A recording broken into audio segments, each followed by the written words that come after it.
If you want to check out different content from myself, I've just set up a second channel where I'm going to post fitness and things. The link for that will be in the description. And of course, if you want to avoid the random lottery of FIFA points, you want to go straight to the source, buy the players directly, use u7buy.com and use the code TVM at checkout.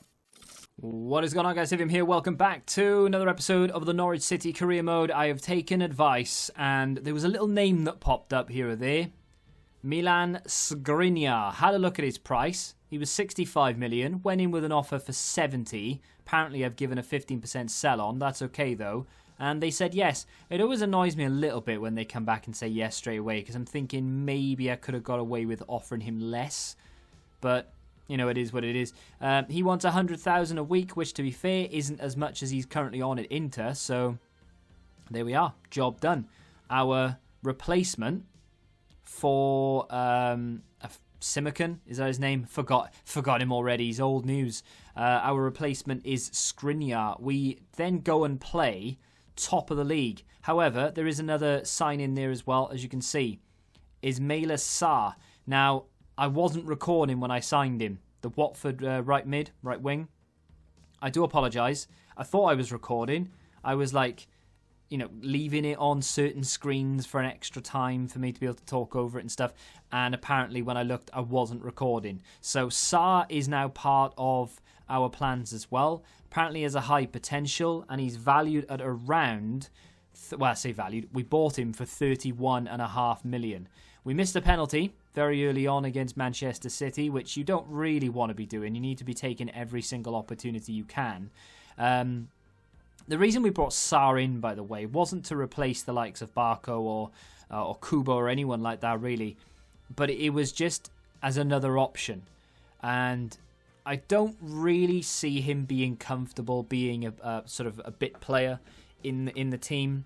So if this was at the very beginning of FIFA 20, or were this FIFA 21, as Rafael Leao goes clear and misses an absolute golden opportunity, I probably wouldn't have signed him, because I know that he wouldn't be happy to come into the team and just to play the odd game off the bench and get the odd maybe 20 minutes here or there, which is exactly what's going to happen. He will feature in a rotation system. He will get game time, but he won't get anywhere near as much game time as he would have done if he'd gone to a different club. Simakan is the player's name. Transfer confirmed. Look at that from Barco. That is a glorious goal. It was a decent pass to him, but it had a touch of the Kai Havertz about it. If you know, you know. And he managed to make something from nothing. Sarr on as a sub, plays it in towards Gedson Fernandez. Great save from Edison. That goes out of play. We are putting the pressure on slightly to make it 2-0, because I was a little bit worried, especially when we gave the ball to Chiesa, and then Sterling, well, steered it goalwards. Great save from Tim Krul. I don't know how long Chevalier is out for, but he has been out for a long time, and he doesn't show signs of coming back anytime soon. Tim Krul keeping us in the game. We go on to pick up the 3 points.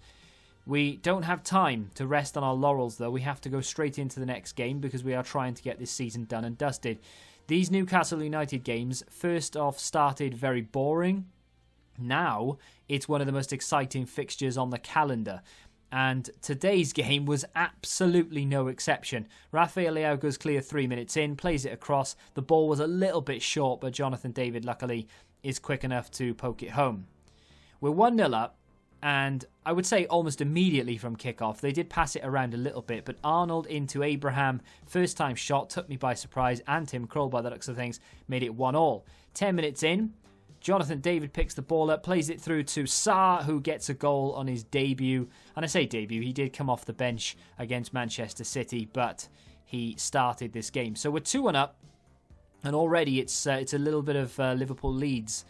It looked as though that they were going to score every time they came forward. I felt like we could score every time we came forward. Gravenberch gets in here. I don't often shoot from the edge of the area, but now and again, I just feel my inner Gerrard come out, you know. Another good save from the goalkeeper. It was kicked straight out to Dubravka, in fairness. Abraham spots the run of Maximilian Arnold, and bang, he makes it 2-2. Well, would you believe it? We are heading for a 4-3. Maybe. Gravenberch plays the ball to Rafael Leao, who's clear onside. Plays the ball back into Gravenberch. He could have taken a touch. He should have scored, and he hasn't done. Cross comes in. It's defended by Skriniar, but only as far as the turn strike. Don't know who it was. Was it Dolberg? I've looked at Dolberg a few times, but I didn't think he'd be good enough because of his pace.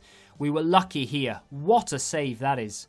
What a save. Steve Bruce is disgusted. He can't believe it. Well. I mean, neither can I. That is the save of the season. Don't care what anyone says. 2-2 on the day. We've dropped points, let's be honest. We should have won that game, and we haven't. I mean, I say we should have won it. We shouldn't have won it. We weren't good enough, but it's a game you'd expect us to win. And if you're going for the title, dropping points against Newcastle away, it's not really ideal. We go into the game against Crystal Palace next, having just beaten them, I think, in the... Did we just beat them in the FA Cup? We beat them in something. Either way, I could smell blood, really, because that game against Newcastle, they've made us look like right mugs. So we need to go and assert dominance and score a few goals against someone. So I'm sorry, Crystal Palace, but it may very well be you. Also, I thought we were trying and we just could not put the ball in the back of the net. I don't know what was going on. Trying our best to put pressure on. 20 minutes in, Rafael Leao again manages to muscle off defenders, goes for a heel-to-heel, cuts it back and scores. Near post, good goal from him. Not going to complain about the finish. It was nice and clean. Goalkeeper's got no chance. Near post, of course, it's a little bit overpowered, but we'll have to wait and see whether that's a thing in FIFA 21. Lucky not to concede when the ball was played across goal. Lodi with some decent defending. Then Leao goes forward again. Plays a good ball to Barco. Looking for that cutback. Doesn't get it. Barco with an opportunity. Good save from the goalkeeper. I mean, to be fair, I would have been a little bit embarrassed for him had he conceded that. Kubo goes down the right. Still in the first half. That's how much of the ball we've had here. Ball comes back out to Sanchez. Comes to Gedson Fernandez. And I thought he was in. I must have blinked as he took the shot, and I saw the net ruffle, and I sort of thought, right, that's it, that's a goal, it's a cracking goal. And then I realised it hadn't gone in. Jonathan David, 52 minutes in, that is a fantastic goal. I thought I'd wasted it, to be honest, with the ball rolls, but it turned out to be just a little flair, really good goal. And luckily he got that as well, because Crystal Palace weren't lying down. They kept coming.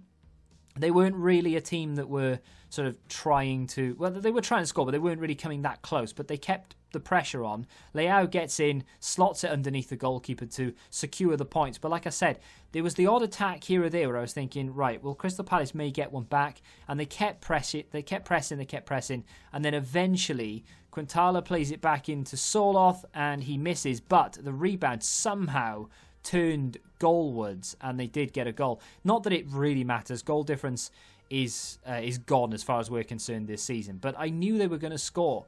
I can't pronounce his name, but I knew they were going to score. Then we had a bit of a respite because it was time to take a break from the league and move in to cup competition. FA Cup against Wigan Athletic. We are home, and we did rest some players. Jonathan David up front, Barco, Gilmore, Sarr starting, Gravenberch and Sangar, who hasn't played in a long time. Bashiri as well, coming in for Skriniar. Lewis back in, and Moret in on the right-hand side instead of Aarons. That is what the Wigan Athletic starting 11 looks like. I have no idea whether that's their strong side. You would hope that they would be playing their strong side, otherwise they clearly don't care about the competition. But regardless of whether they played their strongest team or not, it wasn't really a competition, this game. It was an absolute drubbing. It was a rout. Wigan end up winning 9-0. I'm joking, of course. We end up winning nearly 9-0. We absolutely blitzed them. We wiped the floor with them. I can't believe how easy the game was, actually. I thought that they would maybe give us a bit more of a game. No disrespect to Wigan. My mother's actually a Wigan fan, believe it or not. It's a bit of a weird one.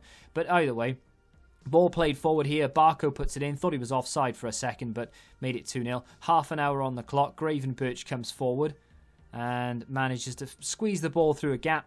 Barco in again. And that is just time and time again. That was the problem. The Wigan defence had absolutely no answer for Barco. He was so quick and he was so alert. He was just on it. He really was. And this time he turns provider, plays the ball across for Jonathan David.